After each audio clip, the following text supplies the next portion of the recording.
And so I sat there eating my like petrol-y Snickers bar, and man, that is really depressing. That gets you down. Hello and welcome back to Indie Bites, the podcast where I bring you stories of fellow indie hackers in 15 minutes or less. Today I'm joined by Gray Baker, who is the co-founder of Dependabot, a bot which makes it easy for developers to keep their third-party dependencies up to date, which grew to 14k MRR before being acquired by Github in 2019. Gray's story is a long and interesting one, so there is an extended version of this podcast available on the Indie Feast membership. But the best bits are here in this episode. So Gray started out at McKinsey, a big consulting firm, before becoming a pivotal early employee at London fintech GoCardless. He then cycled around the world and then came back to accidentally launch Dependabot. So I actually met Gray 4 years ago at the Indie Beers meetup in London, which is funnily enough also where I met the founder of today's episode sponsor, TinyHost, made by my buddy Elston. TinyHost makes it super easy for you to host static sites and files. Just zip those files up and TinyHost will create a perfect hosted link for you, ready to share a link to your side project. Or if you're freelancing and need to share quick prototypes with your clients, this is a wonderfully simple way to do it. Honestly, this is just a really fun tool to try out, and it's cool to see another indie hacker making a product used by thousands of people. Also, I found out this week that Elston owns tiny.com. Can we please convince him to switch to that instead of using his current domain? But anyway, head to that current domain at tiny.host. That's with 2 I's, or hit the link in the show notes. Let's get into this episode. Gray, welcome to Indie Bites. Hey James, great to be here. Now, usually I tend to avoid going into people's backstory, but I think yours is super relevant. So you went to University of Cambridge, did a maths degree, and then after a few years you went and did a master's in economics. Talk me through how that shaped the first few years of your career. At the time, I thought I had this big life plan where I wanted to end up in international development, wanted to make like a positive difference, help people, and I thought the way to do it was, to end up somewhere like the World Bank or the UN, and I needed a master's in a relevant discipline. So having gone from like that maths degree where it was like the point of doing the maths degree is it didn't lead anywhere, I was like, now I need the degree that leads somewhere. So I did 2 years of economics and I really enjoyed it. And I got like close to the end and I applied for one of those kind of save the world jobs. I also applied for a really not save the world job, which was McKinsey, which is just a big corporate strategy consultancy gig. But I got the McKinsey thing and I just thought, you know what, this place looks really good. The training's going to be amazing. I was kind of like beguiled by this opportunity to work with smart people and CEOs and all that kind of stuff. So I took that and put all of my save the world ambitions on hold for a couple of years. Well, working at McKinsey certainly isn't a usual path into indie hacking, and it was never your plan to really stay there forever. So you left after 2 years. What did you do after that?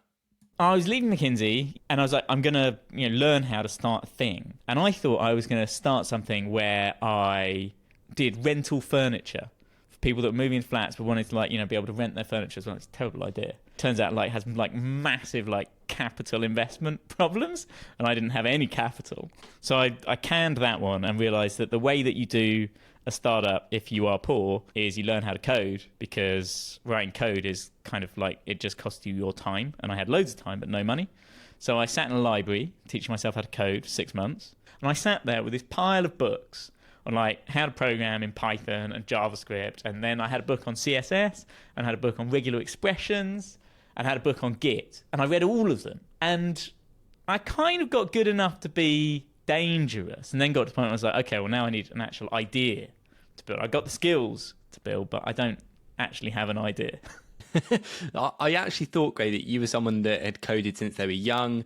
Didn't realize you did it in 6 months in a library. That is pretty awesome. So now we're getting into something indie hackers might be more familiar with. You know how to code, and you're about to join your first startup. This was GoCardless. 2 of the co-founders, Matt and Hiroki, had been with you at McKinsey, I believe. How did you end up going and working with them? So they had done Y Combinator, and then they came back and they had raised their seed round, and I got in touch with them, or they got in touch with me, and the plan was I would do a 3-month internship there, and I'd get to see what a startup looks like about a year in, and then I just stayed, and I was there for 4.5 years in the end. Wow, 4.5 years. And in that time you went through quite a big growth period, growing to 100 people, and you did a ton of things while you were there.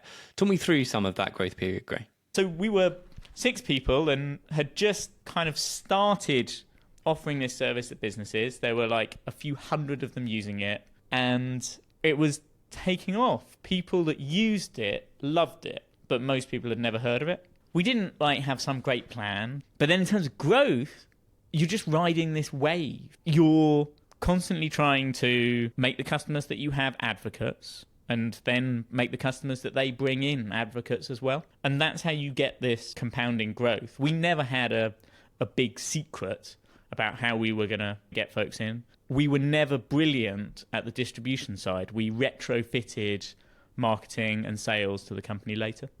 I love that approach to just making your current customers happy. And we will touch on this a little later in the episode when we talk about Dependabot. But let's move this on a little bit. GoCardless, you've done your almost 5-year stint there, big part of your life. What made you want to leave and not just stick with it? Because it seemed pretty exciting at the time. When you're a really early employee, you've always got this slight chip on your shoulder, which is, when am I going to do my one? You have a bunch less equity. You have a much, much lower profile. And even within the company, there are certain jobs that aren't going to be your job. I ended up being kind of like deputy CEO at GoCardless, but I was never going to be CEO because I didn't start it. It wasn't my company. And so at some point I was like, okay, I got to do my own one here. I need to test my mettle. Okay, I think that's true of a lot of indie founders, actually. And so you didn't test your mettle straight away. Well, not exactly in the way people might think. You decided to embark on a cycling trip around the world. How did that come about? So I had a notice period and everybody was asking, oh, what are you going to do, Gray? What are you going to do? And I needed to come up with something. So I was like, oh, I'm going to take a break and I will go on a cycle trip. And they were like, oh, where are you going to go? And I was like, well, I'll cycle to Australia. And then that kind of gathered momentum. And so I kind of backed myself into this corner where I had to cycle around the world. And I did this 7-month ride going from here to Singapore and then across Australia, across the US, and then back to London. It was a lot of fun. That is so cool. Cycling around the world seems one of those life-defining experiences, right? Without deviating too much from the indie hacker story, give me just one little anecdote that can give people a little taste of what that cycle around the world was like. One of the times that was toughest, actually, was getting into Uzbekistan and realizing that I had no money, food for half a day, and that the nearest town with a bank was 240 miles away. And so I was like, okay, I'm going to have to ration what little food I've got. And what little food I've got was almost entirely limited to 3 Snickers bars. So I was like, I'll cycle 100 miles and then I will have a Snickers bar. Get my 100 miles, Snickers bar time. Open my pannier. Turns out Snickers bars are stored in the same pannier as I had stored a lighter, which was full of fluid, or had been full of fluid, until it got knocked by something. And the lighter fluid had all come out. And these panniers are, they're really waterproof, which means all the lighter fluid had just sat at the bottom of this pannier, along with my Snickers bars. What happens if you put lighter fluid around Snickers bars is that it will dissolve all of the paint on the wrapper of the bar, and it will also dissolve the glue at the ends of the wrapper that seal it, so it will get into the chocolate. And then it will dissolve the chocolate layer of the Snickers bar, but it will leave the nutty middle completely intact. And I was like, this is literally all the food I've got for the next 2 days. So I'm going to have to eat it. And so I sat there with my spork, eating my pectorally Snickers bar and thinking, I wonder if I'll get ill. But if I don't eat it, then I'll probably be in more trouble from starvation. So yeah, swings and roundabouts. So great. 7 months later, you come back from this life-changing cycle around the world. Did you come back raring to go, ready to start your new venture? I felt full of energy. You get back and you have this massive sense of relief, and you get to sleep in a bed again and have running water and the ability to heat food. And those things were amazing. And I was full of energy thinking, okay, the next thing is a startup. And I took my break and I came back and I wanted to do something in healthcare. And I tried really hard to build something to make it easier for you to see your GP. I dedicated about 6 months to that. And early on in that period, in order to stop myself going insane, along with Harry, who's my co-founder, we built this little thing called Dependabot, which became now my full-time gig as a side project to stop us going insane. Dependabot was kind of born out of this problem that we had at GoCardless, which was keeping our dependencies up to date. It's a really boring problem. It's quite a small problem, but as a result, it's the perfect thing to build a side project on. I like it. The scratching your own itch kind of problem. So tell me about how you launched this thing, got it off the ground, got those first customers. But yeah, so we had this thing and we were like, okay, well, we built this great thing. Everyone's going to want it. They're like me. They'll just see the value. We'll just do like a marketing launch. We'll write a great blog post and we'll put it all over Hacker News and job done. Then we can get back on building our healthcare stuff. And so I spent 2 days analysing all of the vulnerabilities that had happened in open source dependencies over the last 10 years and putting together a beautiful graph, perfect for the Hacker News crowd, writing up our like clickbaity blog post. And it came to launch day and we put it live and it absolutely tanked. And we had 1 sign up by the end of the day. And man, that is really depressing. That gets you down. But because we were using it ourselves, we didn't give up because we knew it was valuable. It didn't seem like a lack of validation of the idea. You know, it felt like we were just crap at marketing. So what I then started doing is spamming people on GitHub who had done something that the robot could have done for them. And I would go on and find their pull requests and write a comment saying, hey, I wrote this robot and it could do this for you and it's great and you should use it. Please use it. It's free. And that worked quite well. I couldn't find that many of those people each day, but the ones that I could find, like 50% of them signed up. I mean, it's the do things that don't scale mantra. In those really early days, doing that like concierge sales, even if you are literally giving away your thing for free, is so valuable. Because even the people that didn't sign up told me why. And they told me why normally, relatively politely. They said, oh, I'd love to use this, but I'm worried about these things. And that's what I used to make the product better. I did that for about 2 months. The big change for Dependabot was we got into this thing called the GitHub Marketplace. And they would take the payment on our behalf and pay it out to us. And they'd also kind of advertise us within their platform. Overnight, our distribution problem wasn't solved, but was dramatically improved. Because then we were getting 20 signups a day. From there, it is a slow grind. Like, my philosophy has always been to put pleasing existing customers first. Make sure that we're retaining those customers, make sure we're turning those customers into advocates.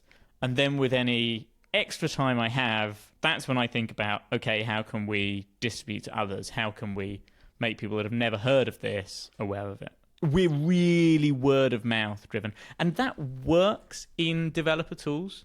Word of mouth is pretty powerful and developers are very skeptical. So I haven't found other channels that have great returns. But yeah, it's, you know, we've been in that marketplace for 18, 19 months. And every month, you know, we've tried to grow by, 20% or something like that. And it's hard work. But generally it's come from pleasing the existing folks rather than targeting new ones. Okay, great. You've been a fantastic guest. Let's round off on one final question. What advice would you give for aspiring bootstrappers who want to make a success of their product? Most growth comes from hard work. Sometimes you hit on something that will drive your growth for however many months without loads of hard work. Don't compare yourself to other startups. When you hear somebody else got 1,000 signups on Product Hunt, when you see some venture-backed company that's growing by 50% month on month, when somebody else posts on Indie Hackers and their growth numbers are much, much better than yours, your business is different. Your business can still be a success. You need to persevere with it. Comparing yourselves to others is not the way that you win. You win by focusing on your own thing and by keeping going. Don't give up. Start with sales, not marketing. This stuff takes ages and ages. The companies that from the outside look like they're winning, on the inside feel like they're losing. That's how you will feel every day. It is really tough. And it's only when you look back after 24 months that you'll realize you've built something bigger than you thought you possibly could on day one. Great. Love that advice. Thank you for joining me. Thanks, James. Okay, so I've got a little secret to tell you. I actually recorded this episode 3 years ago with Gray on my first podcast, Marketing Mashup, but only 20 people heard it. But this podcast isn't really about marketing. It's much more about Gray's journey and his story, which I think is super interesting and relevant to indie hackers. And it's really surprising how some of the advice from 3 years ago can still be applied to today. But because this was from an old podcast, I didn't do the recommendations section. So I emailed Gray and asked him for his favourite book, favourite podcast, and favourite indie hacker. So his favourite book is The Design of Everyday Things. He said he doesn't listen to any music or podcasts, so no favourite podcasts. Then indie hacker or entrepreneur Pete Hamilton, who's the CTO and co-founder at Incident.io, is one of his favourites. And one other thing about this story is Gray actually sold Dependabot to GitHub, and now he's working at GitHub. And here's what he had to say about it. Life at GitHub has been great. I'm responsible for all security products here and get to ship work to millions of developers. Sometimes I miss the freedom and hustle of indie hacking, but by applying the same within GitHub, I've been able to achieve things here I'm really proud of too. This is one of my favourite episodes so far. I had a blast editing the 90-minute conversation into this perfect 15-minute episode. If you want to listen to more of Gray's story, it is available on the Indie Feast membership. Link is in the show notes. Remember to check out today's sponsor, tiny.host, for all your simple web project hosting needs. See you next week.